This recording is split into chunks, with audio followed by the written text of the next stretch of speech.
Now joined on the line by Angelo Fick, Director of the Auwal Socioeconomic Research Institute. Angelo, thank you for being with us. Do you think the lure of politics is just too much? She needed to come back. Well, Helen Zille herself told us a few years ago that her motto is that 24 hours is a very long time in politics. And it seems as if her departure from the premiership in May was not necessarily a comfortable move into the place where she finds herself, the Institute of Race Relations.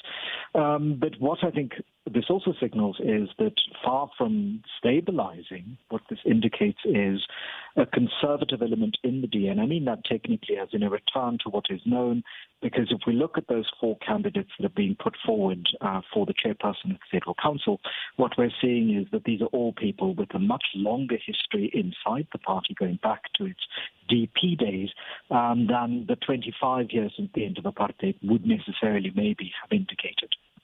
So she said two interesting things today. Just now, speaking to our own Manelisi Dubase, she said she can work with people she doesn't like. She's done that before. She should respect him. He had just asked about her relationship with Mmusi Maimane. She's also said this decision is motivated by turmoil in the party recently. Does that mean she could be threatening, questioning Mmusi Maimane's leadership here, and that's behind this move? It is possible, but I think that there is a larger question inside the Democratic Alliance that Helen Zille herself articulated. She indicated that one of her regrets when she did have the leadership was the party's embracing of the politics of race, of what she calls the politics of race. Now, if she intends to see that as the source of the crisis inside the Democratic Alliance, it'll be interesting to find out how she imagines in a country like South Africa, where race continues to play a very specific determining role for millions of people, and that racism itself has not disappeared, how she imagines a party that has suffered the electoral decline that the DA had in the last general election will recover by doing something else from what it is currently doing, and by not addressing the internal issues around its policy uncertainty and in the contradictory statements coming from various people inside the leadership. Well, this week she defended the right of someone from the Institute of Race Relations to write an opinion piece calling for Maimane to resign. She said she was making the point that the DA is not a race-driven party. She's just told the SABC that she, like all liberals, supports diversity. And I think, Angelo, there's been confusion, correct me if I'm wrong, about whether the DA supports positions purely on merit, or whether it's really behind diversity, behind black leadership. Do you think her entry could confuse matters once more? I think her history in the party around this confusion is part of what could see it's an ugly return to what you describe exactly. Let's not forget that her spat with Mmusi Maimane and other senior figures in the party around her views and public professions around colonialism is one indication. Helen Zille is, I think, an example of a certain kind of politics that is very much steeped in 19th century liberalism as it's articulated in the Anglophone British tradition.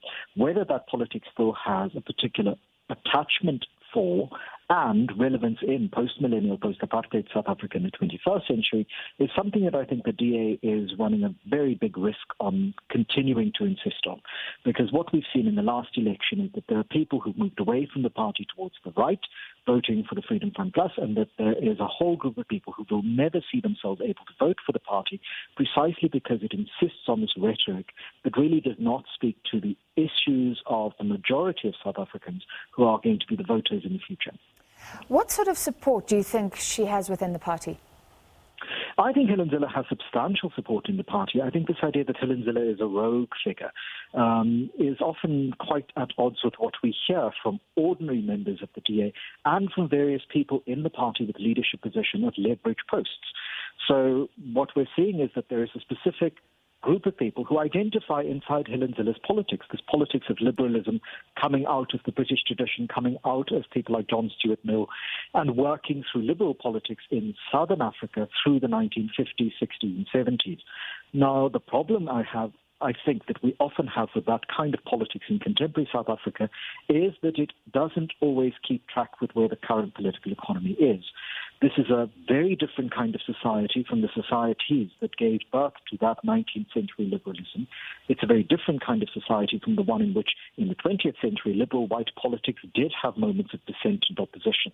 This is a society in which to say that race does not matter or should not matter is to speak against the everyday experiences of millions of people who find that race not only has legacy from the past, but its current articulation. So the support that Helen Zille has in the party is precisely from those many individuals who are in the party because they've married into, bought into, accepted that particular vision.